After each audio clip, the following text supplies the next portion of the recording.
Students here now, typically it's not immediate owners, so immediate children.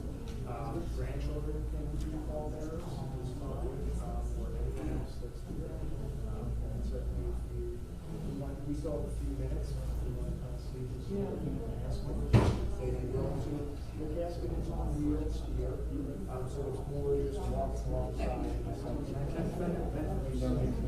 Oh, so Korea?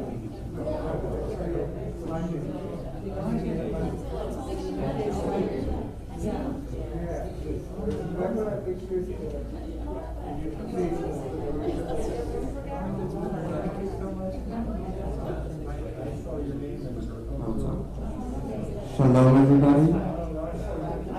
If I could have those who were given the black ribbons, immediate family members, to meet me down here.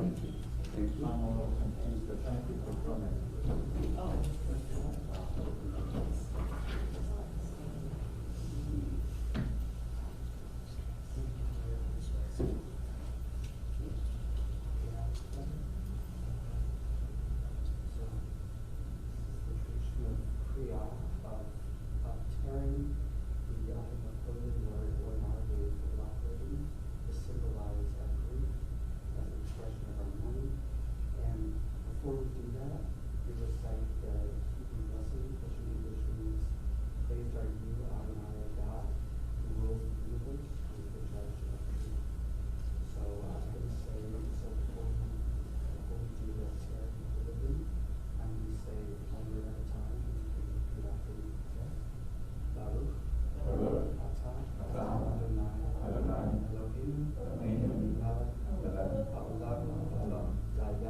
you.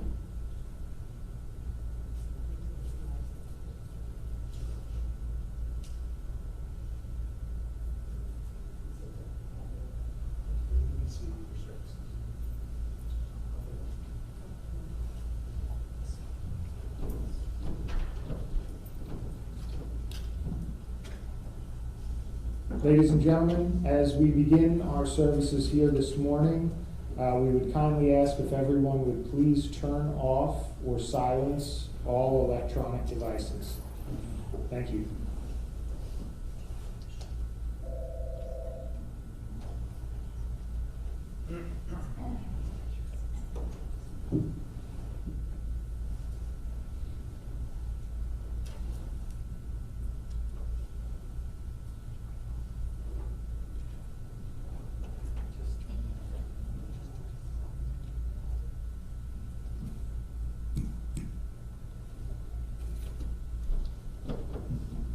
Shalom again, everybody. In the words of Ecclesiastes, a season is set for everything, a time for every experience under heaven, a time for dancing and a time for wailing, a time for birthing and a time for dying, a time for speaking and a time for silence, a time for seeking and a time for losing. The time of mourning is a complicated time filled with many emotions and memories, both bitter and sweet. We begin our service with the recitation of psalms and prayers, thus linking Shirley's life with the 3,000-year-old tradition of the people Israel and the eternity of God.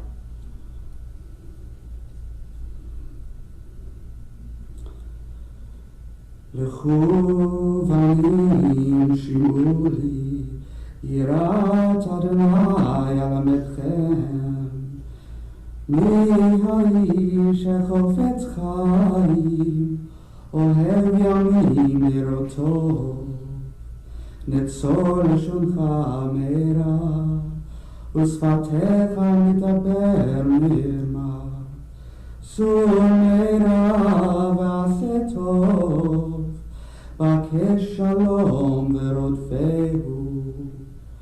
Come, my children, and listen carefully. You will learn what it means to be in awe of Adonai. Who is eager for life? Who desires years of good fortune? Guard your tongue from evil, your lips from deceitful speech. Shun evil and do good. Seek amity and pursue it. This is my prayer to you, my God. Let not my spirit wither and shrivel in its thirst for you, and lose the dew with which you sprinkled it when I was young. May my heart be open to every broken soul, to orphaned life, to every stumbler wandering unknown and groping in the shadow. Bless my eyes, purify me to see humanity's beauty rise in the world, and the glory of my people in its redeemed land spreading its fragrance over all the earth. Deepen and broaden my senses to absorb a fresh, green, flowering world, to take from it the secret of blossoming in silence. Grant strength to yield fine fruits, quintessence of my life, steeped in my very being without expectation of reward. And when my time comes, let me slip into the night, demanding nothing, God, of humanity or of you.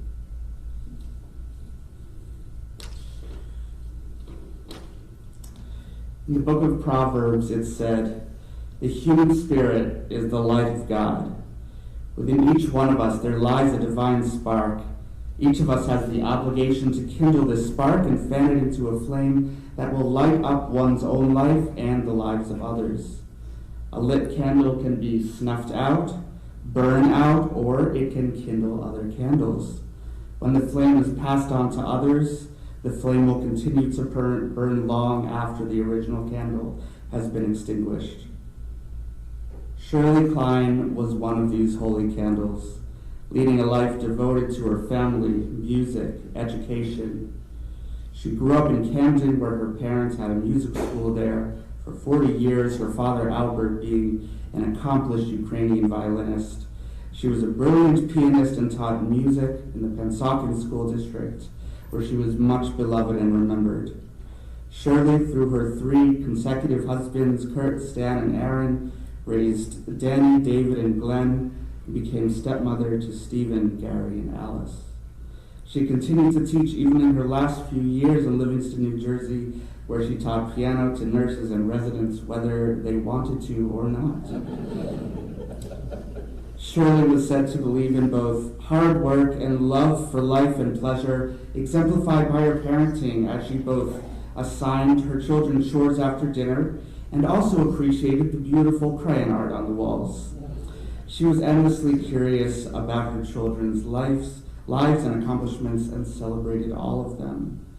If someone wasn't doing well, she always asked what she could do to help, which may sound simple, but it is quite caring and wise. When one says this, they don't assume they know what's best. It shows they care what you need in that moment. She was devoted to others. I couldn't help but recognize the spirit of a young King David in Shirley Kline. In one of the stories in which David meets then King Saul, Saul is tormented by evil spirits. One of King Saul's attendants speaks up and says, "I have observed a son of Jesse, the Bethlehemite, who is skilled in music. He is a stalwart fellow and a warrior, sensible in speech and beautiful in appearance, and Adonai is with him." Indeed, this is a boy named David whom they bring to King Saul. He takes out his lyre and he plays it for the king, and he was temporarily calmed from the evil spirit. And whenever this evil spirit came upon Saul, David would take his lyre and play it, and Saul would find relief and feel better, and the evil spirit would leave him. Shirley, like King David, brought healing into the world with her music, her love, her strength and discipline, and her curiosity. The rabbis of old teach us that it is better to go to the house of mourning than to the banquet hall, for from the house of mourning the living learn a moral lesson. Her family and loved ones have no doubt been students of not only music and life and morality from Shirley, and as for Shirley, I'm sure she wouldn't have minded going to the banquet hall as well. And at this point, I now invite Shirley's family to speak, to share some words about her. Thank you.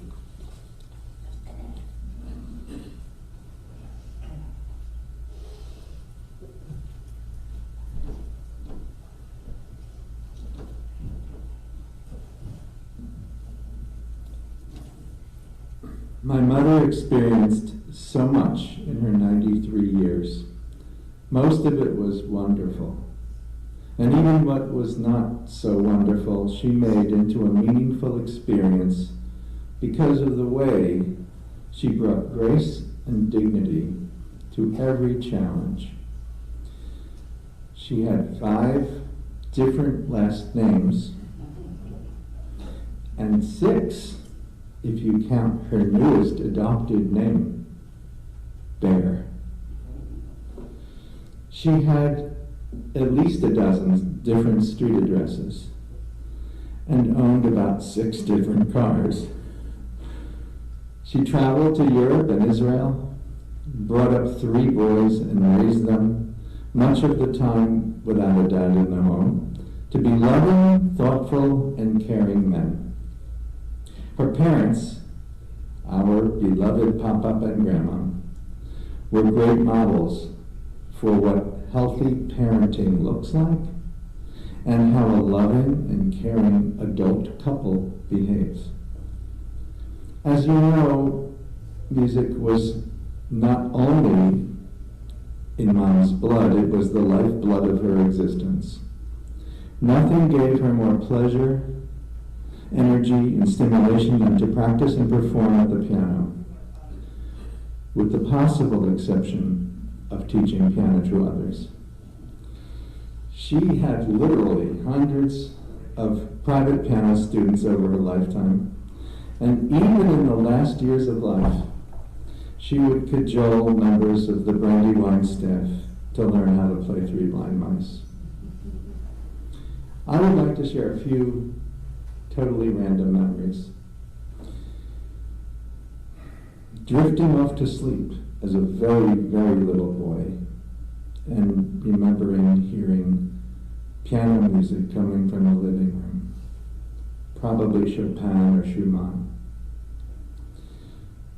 Trips to Atlantic City in Mom's 1958 Chevy Bel Air with my brother David and I in the back seat looking straight down through the rusted out floor and watching Route 30 pass by us at 55 miles an hour.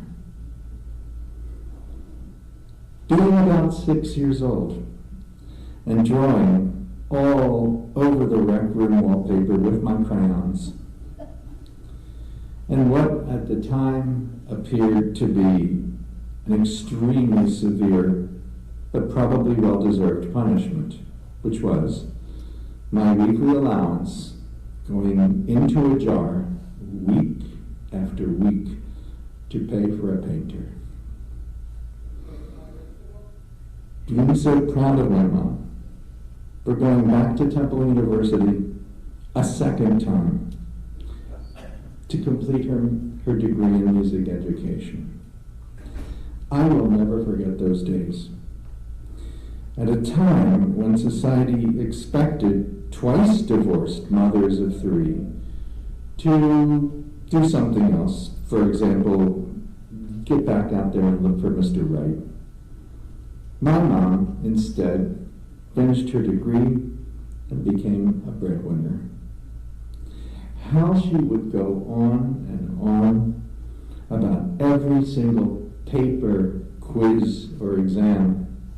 I really did mess it up this time. I got everything wrong. Oh no, really? This time I really did. Oh, I know I failed. She would wring her hands and get so worried. But in time, we got used to this ritual. The next day, she would invariably come home with an A or an A+. One more. I was seriously into transcendental meditation in my undergraduate days. I had driven to Maine for a retreat. Mother's Day was that weekend. I was so wrapped up in the activities that I forgot Mother's Day.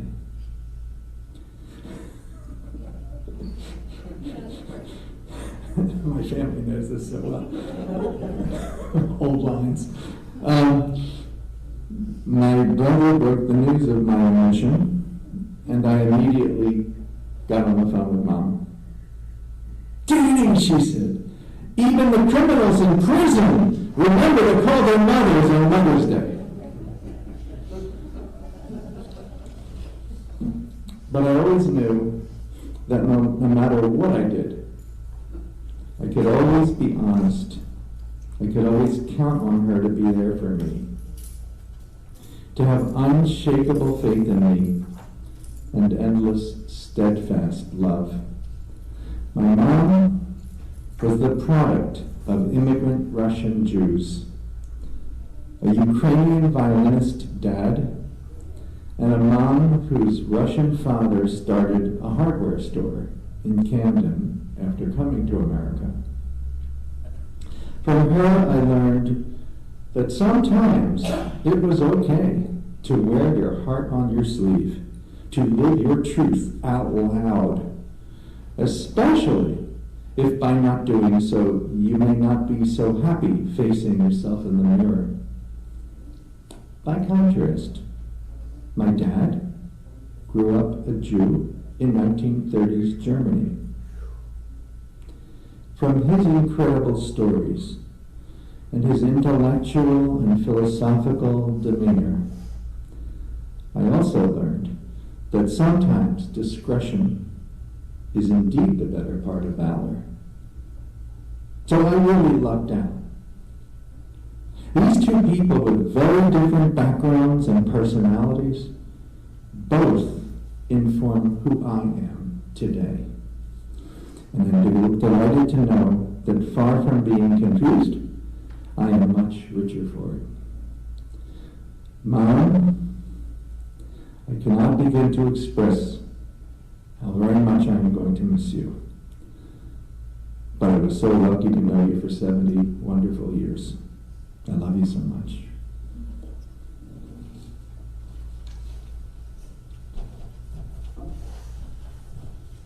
Now invite David to come up here and speak.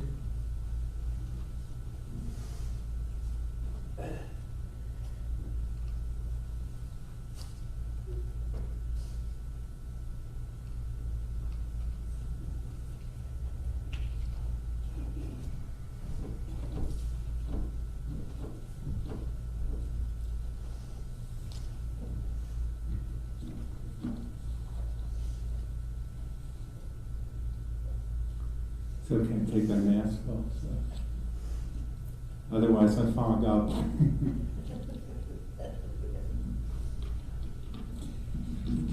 Before I begin, let me just say how wonderful it is to see Mom's friends and the people that, loved her, family, friends, and it's just impossible for me to express how meaningful it is to see you all here.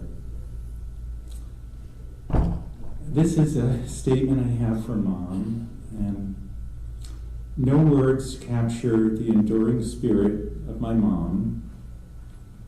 Joyous, passionate, courageous, adventurous, fiercely determined, brilliant, with boundless generosity and sympathy for humanity, especially those who might feel lonely or left out or alone. So these words come close, but they still fall short, because all of those admirable qualities were bound up in a person who loved life with abandon and shared her loving spirit with all of those that she met. I have so many wonderful memories. I feel truly blessed to have known Mom for 68 years. She daily poured her love into her family and all those who have had the privilege to meet her along life's path. She has always been there for me, and she will always be with me. Among the treasure trove, few special memories come to mind. As a little child, I remember crawling under the piano. It was a big grand piano. And watching with fascination as her feet and her shiny black shoes pushed against the gold pedals back and forth. What a beautiful sound emanated from that piano.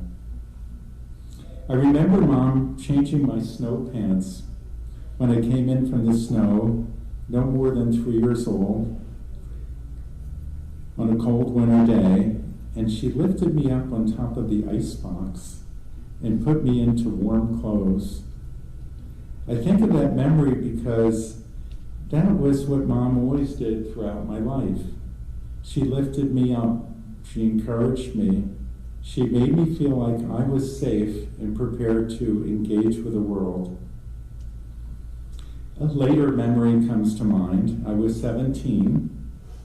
Mom had just bought a brand new 1967 Buick Skylark, the one that replaced the 1958 Chevy, if you remember from what my brother said, with the rusted out back seat. Unfortunately, I got into an accident and totaled the car. And when Mom met me shortly afterward, I was crying. I felt bad that I had destroyed her new car, but all she cared about was that I was all right. And when I apologized, she said, "David, you're a person. A car is a thing." She repeated those words in other circumstances in her life, and I've thought of those words often. She's always been ready to give you the shirt off her back. In a week after the accident, I didn't want to get into the car again, but she made me. She always taught me to overcome fear, and all of us to overcome fear. So somewhat later, I thought about going to law school when I was about 30 years old, and I wasn't sure that I was capable or smart enough. So I was afraid of failing, and Mom told me that I should give it a try. She mentioned that your Uncle Larry is a lawyer, and your great-grandfather was a lawyer, and when other members of our family, Freddie Ruttenberg, you could do it too. So she encouraged me to move forward, to live life with hope and not fear. So eventually I did go to law school. And as a 40-year-old, after I was a lawyer, she said, "You can open up your own practice, you should go out on your own." And I had no clients and about $5,000 in savings. And I remember burning a hole through my shoe doing per diem appointments that year. And so I did. And I remained in private practice for 25 years, representing employees in civil rights and discrimination cases.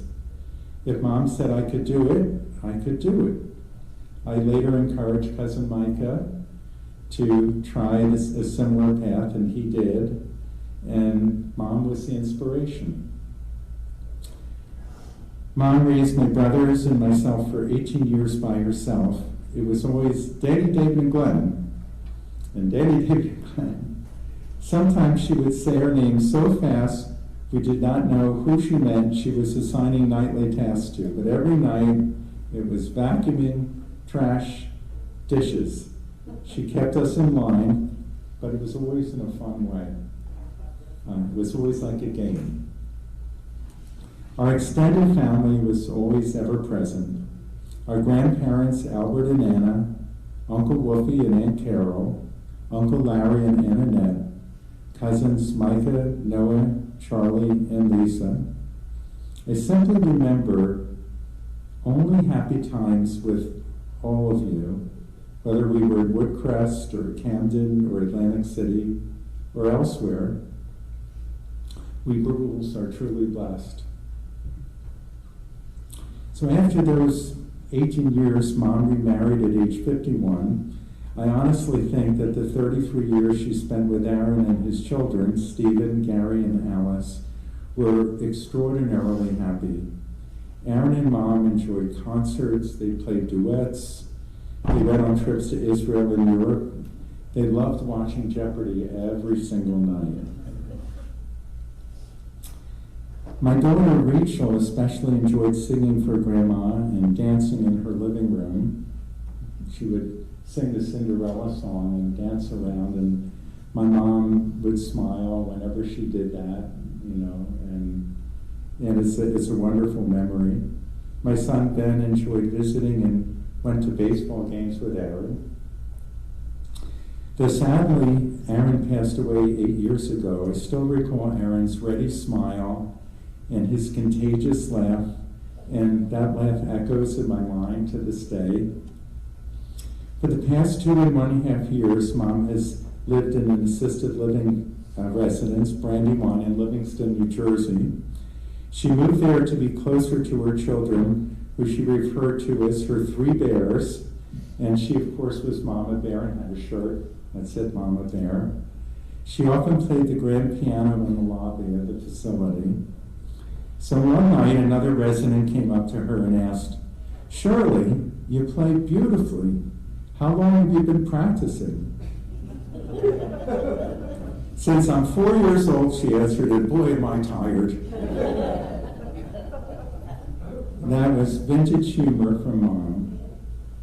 Mom had enduring friendships. Friends she met in childhood in Camden during her Hapanim labor Zionist days, friends she made as a music teacher in Pennsauken, friends she shared with Aaron. She really enjoyed her friends, and whether going to Ponzio's, attending concerts, or just talking on the phone, and she loved the closeness of her friends. Many of you are here today, and she would be so appreciated. If she were here, she would thank each and every one of you. There's so many more memories I could share, and it's hard to say goodbye to Mom, at least on this plane. But I know going forward, I will never, ever walk alone, because Mom, you remain in my heart forever.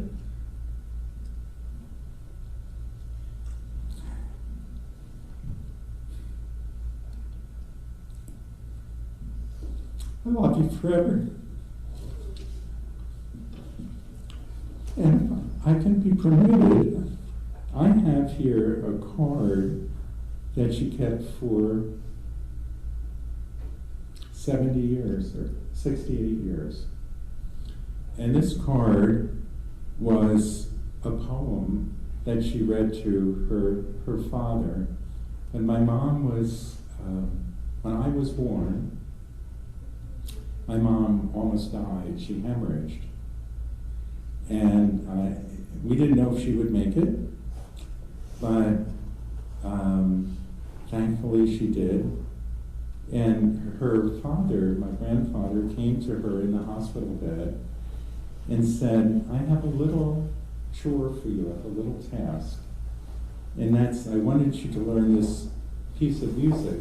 It was Busoni's transcription of Bach's Chaconne in D minor for violin, but transcribed for the piano. So fast forward to June 18th, 1954, Mom recited a poem before she played the Bach Chaconne for my grandfather.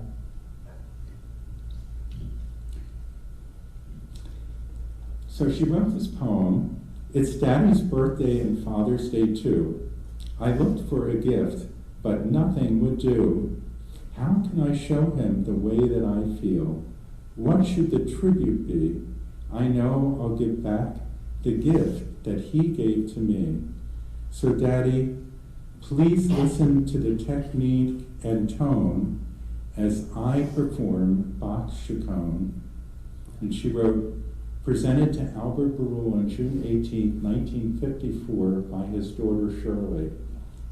So I keep this in my pocket and keep it close to all our hearts.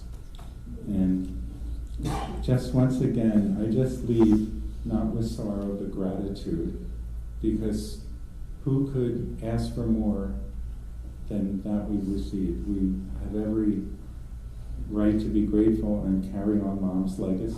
So.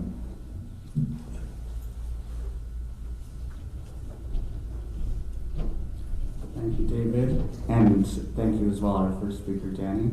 And I invite Glenn now to speak.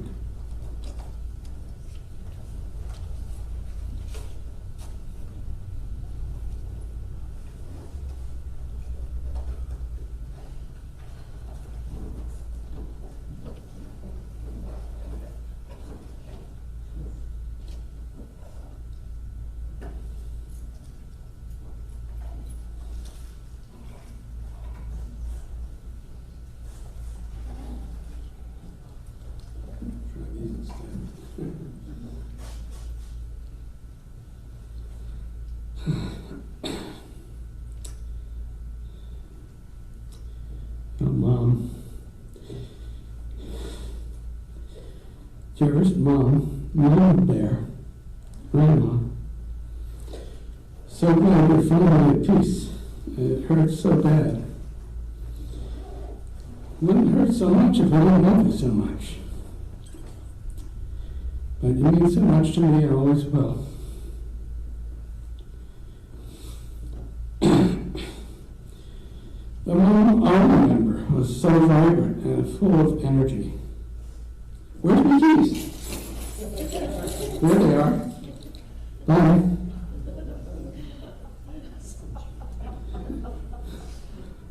Is the oven off? Off. Yeah. Such a good mom. Taught me about love and kindness, especially toward family. Always listened to me when I struggled with my dad sometimes. Never missed a Seder at Grandma and Pop-Pop's in Atlantic City. And when Dolly gave birth to Corey, your first grandchild, you rushed down in the middle of the night to Raleigh, and your expression and words were priceless. Oh, can I hold him? And when we said that the doctors gave him a 9 on the APGAR score, you said, why don't you get a 10? And when Lauren was born, you came to Boston and helped out for more than a week because I'd gotten the flu. It was February. And you and Grandpa just really loved your grandkids. You had great talks with Dolly and always loved her as if one of your own. She knew you longer than her own mother and loved you very much. You played store with me, quote, store, when I was a kid, and I sold you the cans that were in the pantry. You read me Winnie the Pooh stories every night at bedtime. You dealt with me complaining about having to get measured for husky pants at Al's Men and Boys store in Collingswood, which I let you do if you would buy me McDonald's French fries. You always had my back. When 2 kids were bullying me and one punched me in the nose, which is how it became like this, you somehow got them to come to our apartment, line them up against the wall, and told them never to do it again, and they never bothered me again. We drove me to college interviews in Albany, New York, and Ithaca, and we played the Navigator to Pilot game. And then you drove me all the way to Michigan, and what a fun trip that was. You were so talented at piano playing, and teaching students, which you did till you were almost 90 years old. And when you moved to Livingston, as has been said 3 times now, you didn't have students, you taught the nursing staff and played patriotic songs for the residents before dinner. And I'm so happy to see some of her students and parents here. It means so much. I'll remember always hearing you play Bach's Italian Concerto, and I wanted everyone to hear it. I'm going to play it in a few moments. My favorite piece, and Danny and David's favorite as well, because that's what we heard all the time. You gave me and our whole family an interest in and a love for music. You helped pay for Lauren's piano and voice lessons and bought Corey his trumpet. I loved helping you with your school plays, You're a Good Man, Charlie Brown, and the baseball game. In 6th grade, you had me audition for one of Fagan's gang in Oliver for a semi-professional theater called Music Crafters. It was a tremendous experience and helped me get over my shyness and got me singing in the choir, acting in the high school plays. In fact, we all acted in the high school plays. Not being afraid to be in front of people helped me be successful, because giving presentations as a meteorologist is pretty much my whole career. Now let's talk about your generosity. So generous, almost to a fault. You'd rather help your family than help yourself. You helped all of our kids when at times money was short. All of your kids. You, I remember, and Aunt Carol scraped together funds to allow me to attend Camp Tantalo with my brothers in the Pocono in the summer of 1969. And then he helped send both Lauren and Corey to Camp Tebby in New Hampshire multiple times when we were having a tough time. And for years, some of you may not know this, you donated to a Save the Children type of fund, which led you to have an overseas pen pal who frequently wrote to you and explained how much you'd helped their family and her family. And I'll always treasure the trip that you took with just me, in 1971, when I was 10. We sailed to Le Havre, France, on the SS France, across the ocean, went to Paris, and then sailed on a rocky ship across the English Channel to Dover, England, and then spent a few days in London and sailed back to the U.S. on the Queen Elizabeth, QE2. On the SS France, there was a waiter, Jacques, who had the hots for you. You said, but I have my kid here. He said, put him in a playgroup. Now that I think about it, I did have to go to their day camp for my fun.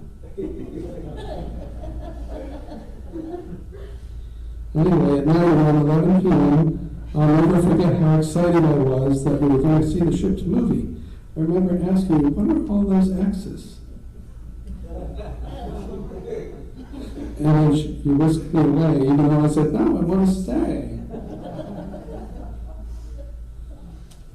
When I was around 13 and 14, I know I made life miserable for you by opening the windows in the middle of winter because of the cigarette smoke and making a scene when you had people over.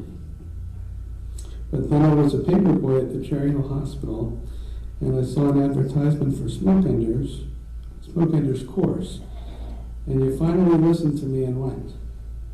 And on October 24th, 1975, David did the ceremonial walk to the incinerator in our apartment house and threw out your last cigarette and didn't smoke for the next 47 years. And I'm so happy to have had the opportunity to have had you around for all that time. We tried to throw some humor into this so that today is as much of a celebration as it can be of a great life, one full of true beauty and meaning. So, I love you, Mom. Rest in peace. I wanted to let everyone see and hear you playing the Italian Concerto, which was just 5 years ago. So, I think we got this set up just right.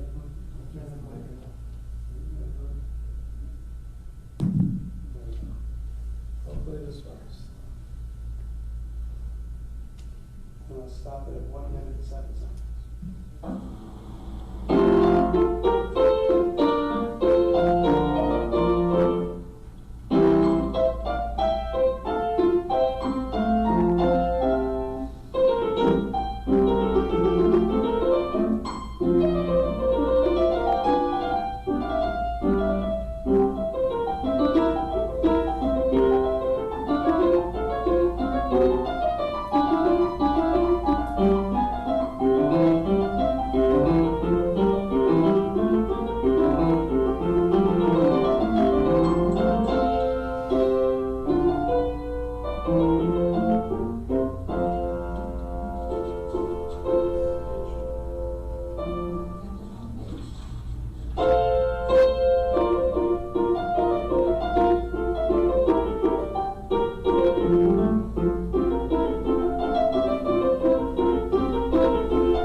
So I know there are several more people who want to say something, but since I'm up here with a laptop, I just wanted to do the next thing, which is just a little tribute that was sent to me by, I think, her original piano student from way back when. His name was Steve Costanza. I'll let him do the introductions, but just so you know, I mean, he's exactly my age. We went with him all over the place to, I don't know if anybody remembers Craig's, but there was in Merchantville, I think it was. There's steak sandwiches and popcorn and ice cream, and he used to play ragtime piano there. He was the entertainment, and anyway, and he is the author of, the illustrator of, that's what he does professionally, of music books. So my name is Steve Costanza. Not long before I began piano lessons, the movie The Sting helped popularize the ragtime music of a little-known composer at the time named Scott Joplin. Like many kids back then, I wanted to learn The Entertainer practically overnight. Shirley, recognizing that Joplin was going to keep me at the piano much more than Franz Schubert would, wisely encouraged me to pursue my enthusiasm. She must have known that many hours at the keyboard would follow, and she was right. As a result, not only did I learn the intricacies of Joplin's music, but just as importantly, I learned how to sit at the piano for more than 10 minutes at a time. I learned how to practice, and with it came the strange realization that the practice itself was its own reward, a somewhat radical concept for an 11-year-old boy. Most of all, I began to learn what makes music so very special. Music became as essential to me as breathing, stirring every fiber of my being one note at a time. Since then, it has had a profound influence on my life and work. How so? As an illustrator and author, I take great pleasure in sharing my love of music with young readers. Of the 7 books I've illustrated, 3 of which were written by me, and all of them are about music and musicians. Mozart, Vivaldi, and most currently Scott Joplin. I can say beyond a shadow of a doubt that without Shirley's encouragement and enthusiasm, my career would have taken another path entirely. Her influence is on every page of my Scott Joplin book. She was a great musician, a great teacher, and above all, a great friend. It was a friendship I cherished well into adulthood. And because of her, music beats in my heart as steady as the metronome that sat on top of her piano. Every person has a kind of pillar in their life who, even on the tough days, is always on your side. Shirley was that pillar for me.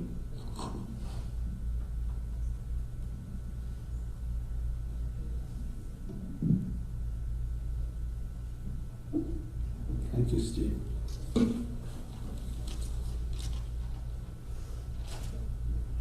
Thank you so much, Glenn. At this time, we're going to open up the space here for people to share their own stories, words about Shirley. So if you can come right up here and share your heart.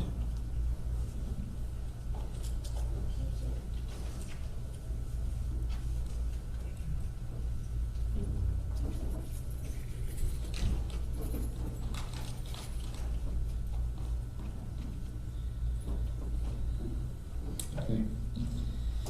All right. Where to begin? If I were to list my many positive memories I have growing up, visiting New Jersey to go see Grandma would be here all day. Not just because I get my storytelling gene from my dad, but because my grandma did everything in her power to make sure we always had a blast when we visited. Whether it was taking us to the bowling alley, an off-the-cuff piano lesson for an aspiring trumpeter, or a trip to the Morristown Mall so that I could get the latest 50 Cent album, Grandma was always there for us. I thank God for those memories. Also that she never found out the true content of the lyrics on those discs. My sister Lauren has equally fond memories. One time she really wanted a pair of slippers with stars or moons on them.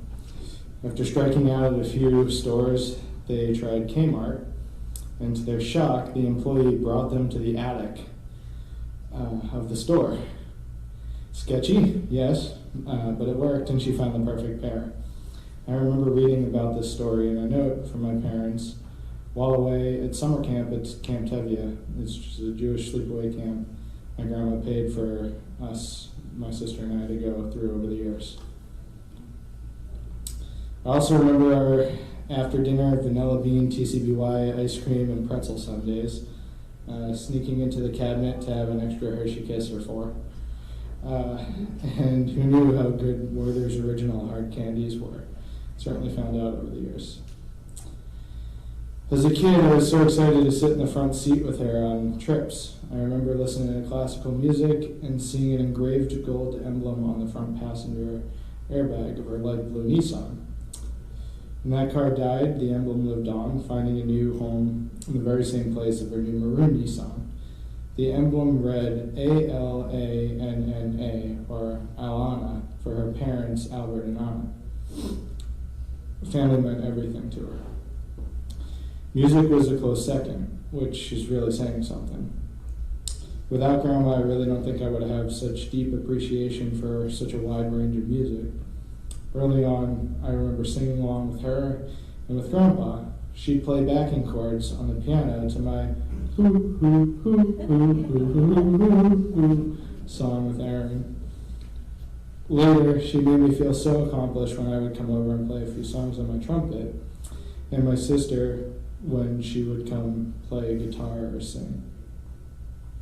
When I toyed with the idea of playing freshman football and freshman baseball in high school instead of music, it was my grandma that did all she could to steer me towards the arts. And then shortly after my high school played at Symphony Hall in Boston, she offered to buy me a Bach Stradivarius trumpet, something that I will cherish until the day I pass on. Just last year, when Benny and I visited, the two of them sang and played a traditional Jewish lullaby called Raisins and Almonds, but instead with words written about me that Grandma wrote when I was a kid. I just cannot imagine what my life would have been like without her. It would simply be less audibly wonderful. Grandma was a sweet person with a great sense of humor. Never forget dancing with her at my bar mitzvah party, especially when she leaned in and simply said, "You're a man now. Sex." At the time, I was so shocked that she would say such a thing. It seemed way out of character for her, at least to me. But looking back on it now, I think it really shows that she just knew how to communicate with me at any stage of my life. And as I got older, I got a job, went on dates, ultimately found my someone. My grandma could carry on a conversation with me as an equal, and I cherish her ability to communicate. Speaking of communication, I better stop soon. She'd be so upset if she heard the amount of times I've spoken of her in the third person while she's in the room.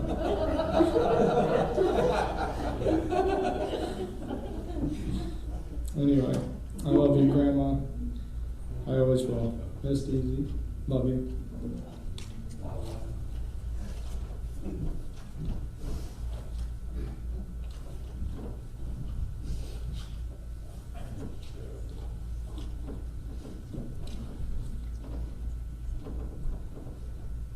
Almost 8 years ago, I stood at this very same spot to remember my father at his funeral. And I repeat something I said then. This is hard. Shirley was an amazing person. She was inspiring, strong, beautiful, talented, smart, and self-confident. She had a lot of chutzpah. Shirley had a great sense of humor, but she couldn't always remember how to tell those jokes that she had heard, which kind of made them more funny. During art visits, Saturday night always ended with pretzels and ice cream and Saturday Night Live, and we may have raided her candy stash as well.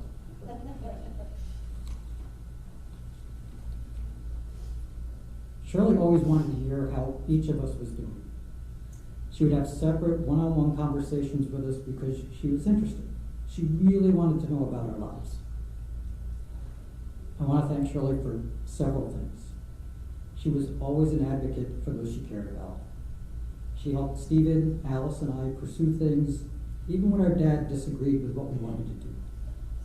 She gave us support as a mother would give her own children, but she never tried to replace our mom. She encouraged and helped us find our paths forward. She brought the three bears, Danny, David, and Glenn, into our family. What a terrific set of new brothers. But most of all, I have to thank Shirley for giving my dad a second life. She helped him fully rejoin the world after my mom passed, and they had a terrific, happy life together. She advocated and took care of him when he was most in need of care, no matter how difficult it was.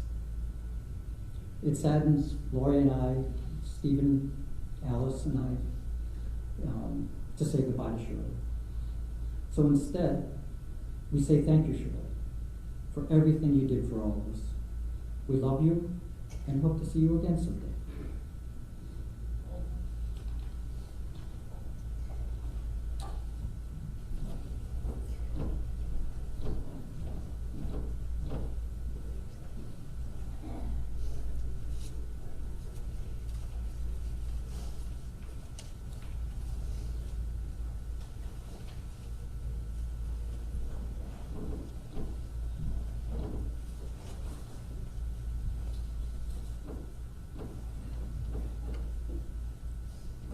Hi, I'm Micah Barol, and this is my son, Albro Barol.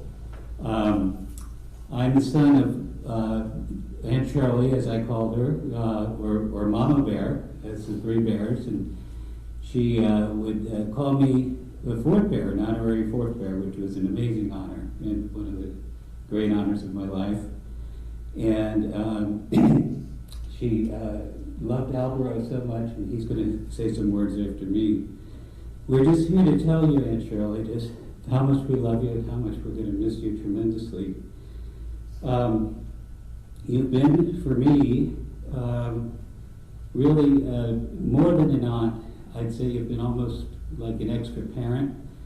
When I lost my dad when I was in my late teens, we had already been so close, but you stepped up so much and made such an effort to be in my life all the time, and for Albro as well. And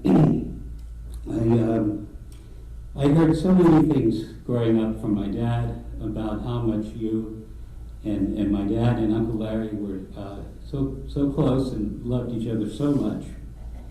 And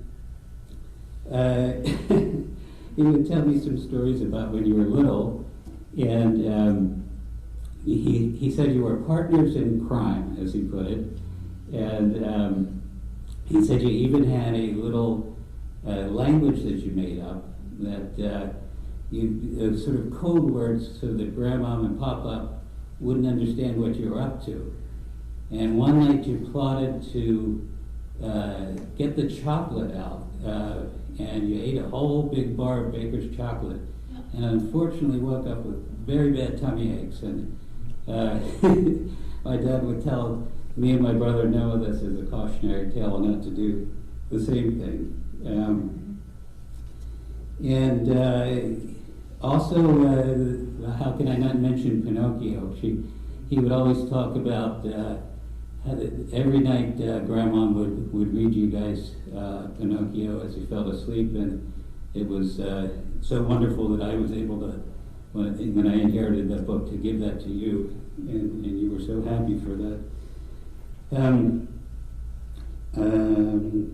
Let's see, so my mom, Carol, she unfortunately couldn't be here due to health, and she wanted to say that you have been not just a sister-in-law, you were the big sister that she never had. And my brother Noah, who's with my mom, he fondly remembers when we would visit in summers, and he would always have a continuing story for us called Ricky in the Jungle, and he would make up new parts each time, and he would look forward to that every time. And then I also just wanted to mention, when I got remarried to my wife Vanessa, how kind it was for you to go. You really wanted to welcome her, and you carefully learned a new piece of the Beethoven Rondo that you played beautifully for us when we came, and had a lovely day with you about 6 years ago when we came. Now I'm going to turn it over to Albro.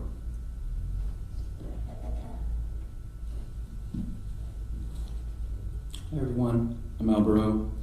I have so many good memories from my childhood with Aunt Shirley. I was always so impressed with her musical ability and genuine kindness towards others. My favorite memory was when we played a duet together during a Passover Seder with her on piano and me on violin. Being able to share our musical connection gave me the opportunity to connect with her and communicate with her in a secret language that felt like only her and I could speak. She was also the closest connection I had to my grandpa Wolfie, who I unfortunately never met. The stories she shared made me feel so close to both him and her. I'll miss her, but hopefully she's up there right now, telling my grandpa stories about me and my dad now. Miss you.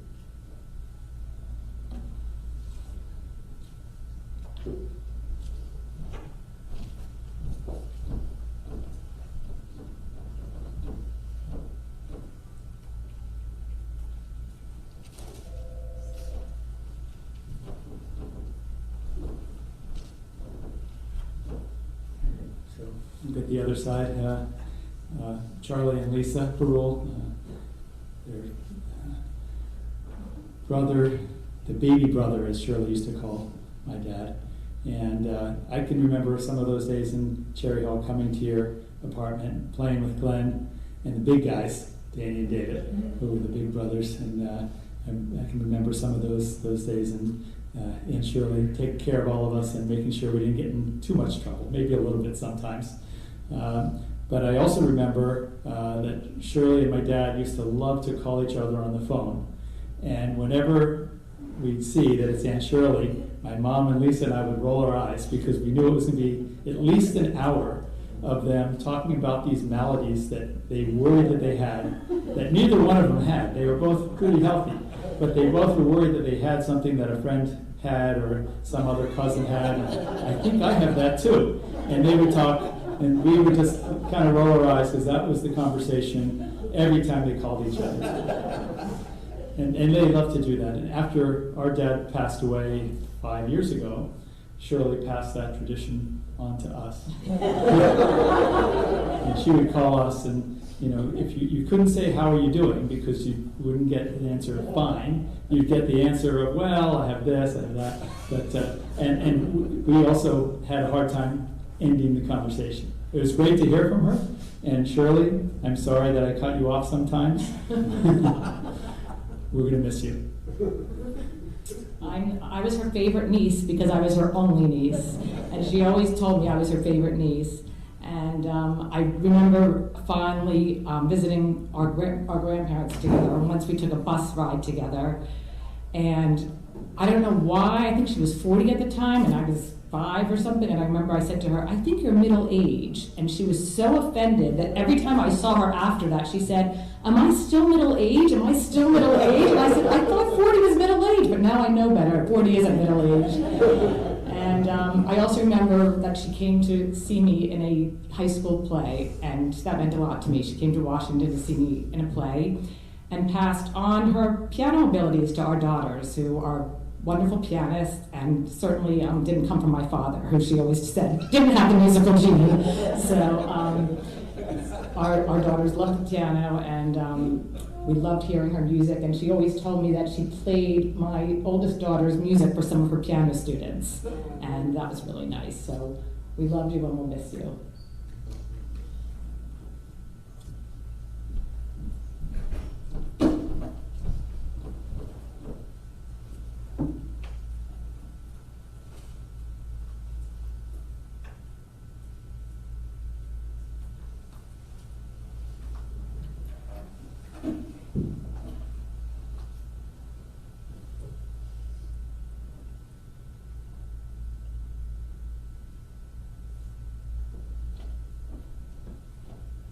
Anyone else?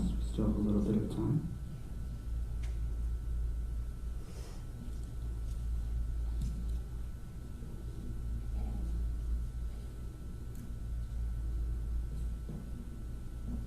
Thank you so much, everybody, for all of your thoughts and memories. We're going to wrap up this segment of the service with a prayer called Eloah Slichot, God of forgiveness.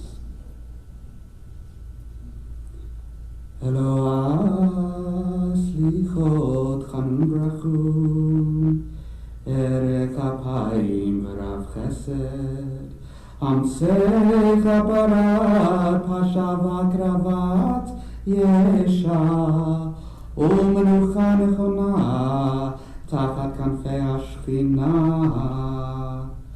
v'malot kedoshim u'teorim, כזוהר הרקיע מזהירים את נשמת שרה בת אבא ואנה שהלכה לעולמה.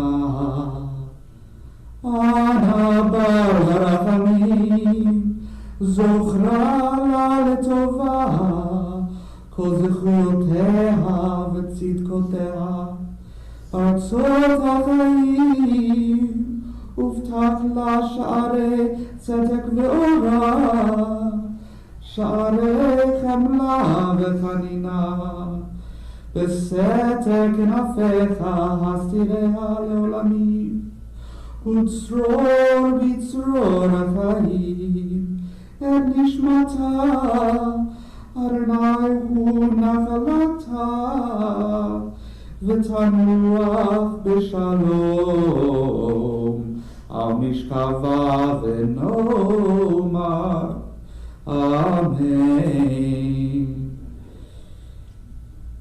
God of forgiveness, you are gracious and compassionate, patient and abundantly kind.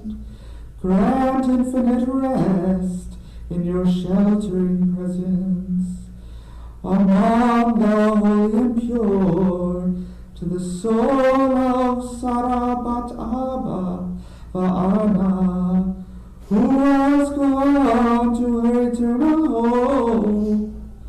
Merciful One, we ask that you remember all the worthy and righteous deeds she performed. May our loved one find perfect peace in your eternal embrace. May her soul be bound up in the bond of life. May she rest in peace, and let us say, Amen.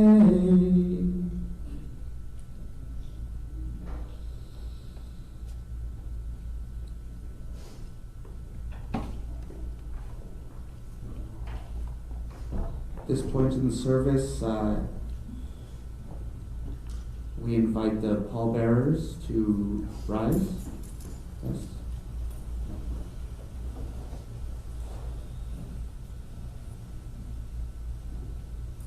Can we have the pallbearers, please?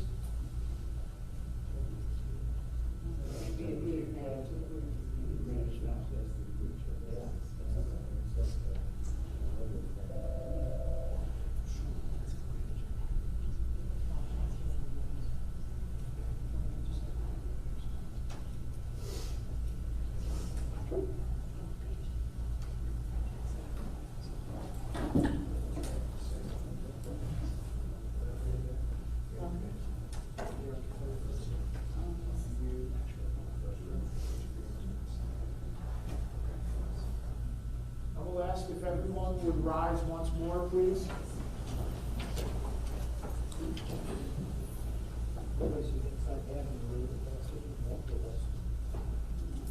מזמור לדוד אדוני רואי לו אחסר, בימות אשר ירביצני, על מי מנוחות ינהלני, נפשי ישובל, ינחני במעגלי צדק למען שמו.